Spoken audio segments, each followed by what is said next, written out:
Assalamualaikum warahmatullahi wabarakatuh. Semoga kalian semua dalam keadaan sehat dan tetap berada di jalan yang lurus. Hari ini di Terang Tanpa Tirai, kita akan membahas sebuah fenomena yang cukup mengkhawatirkan.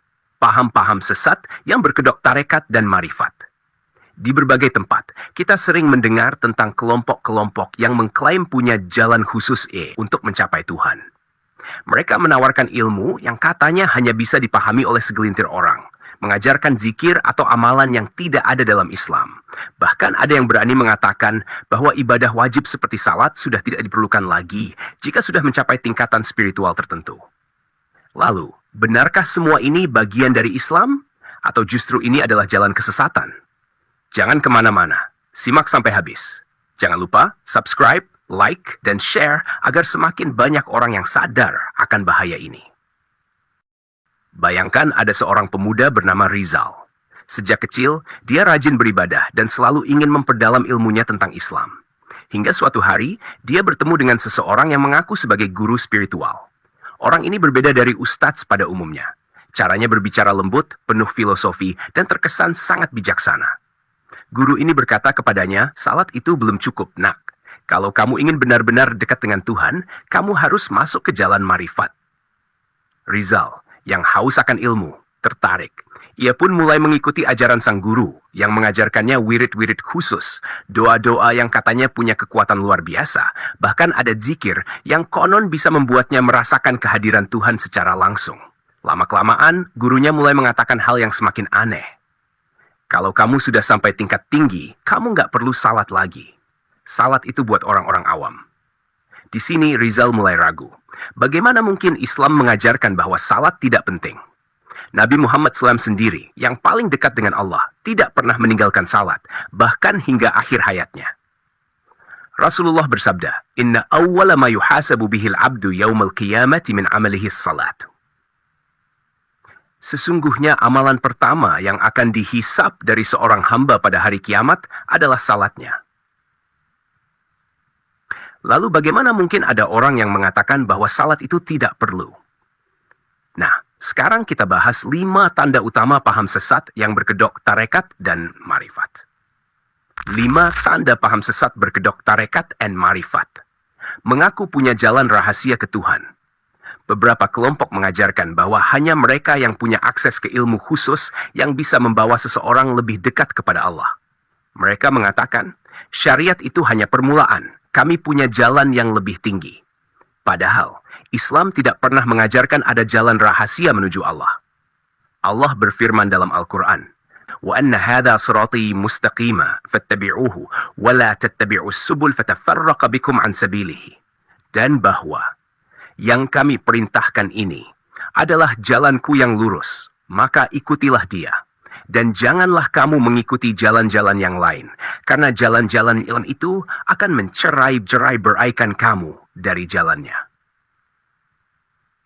Jika ada seseorang yang mengaku memiliki jalan khusus yang berbeda dari yang diajarkan Nabi, maka kita harus berhati-hati.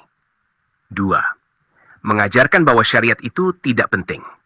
Ada ajaran yang mengatakan bahwa setelah mencapai tingkat marifat, seseorang tidak perlu lagi menjalankan ibadah wajib.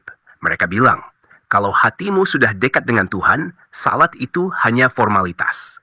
Tapi dalam Islam, syariat, tarekat, hakikat, dan marifat tidak bisa dipisahkan. Rasulullah SAW bersabda, Inna Allah la yaqbalu minal abdi nafilatan hatta yu'addiyal faridah. Sesungguhnya, Allah tidak akan menerima amalan sunnah seorang hamba sampai dia menunaikan kewajiban. Jika ada guru yang mengatakan bahwa ibadah wajib bisa ditinggalkan, itu bukan ajaran Islam. Mengklaim bisa melihat Tuhan atau bersatu dengannya. Beberapa tarekat menyimpang mengajarkan bahwa manusia bisa melihat Tuhan di dunia, atau bahkan bersatu dengan Tuhan. Ini adalah pemahaman wihdatul wujud yang menyimpang dari Islam. Nabi Musa alaihissalam pernah meminta untuk melihat Allah.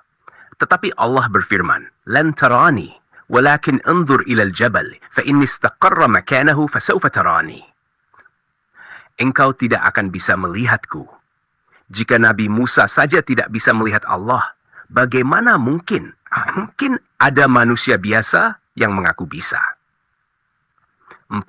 Pemimpin tarekat yang dianggap suci atau maksum. Dalam beberapa tarekat sesat, pemimpinnya dianggap lebih tinggi dari ulama, bahkan nabi. Ada yang mengatakan, kalau mursyid sudah memberi izin, kamu bisa melakukan apa saja, bahkan yang dilarang dalam Islam. Padahal dalam Islam tidak ada manusia yang maksum, kecuali para nabi. Nabi SAW bersabda, Kullu bani Adam khatta'un wa khairul khatta'in at-tawwabun.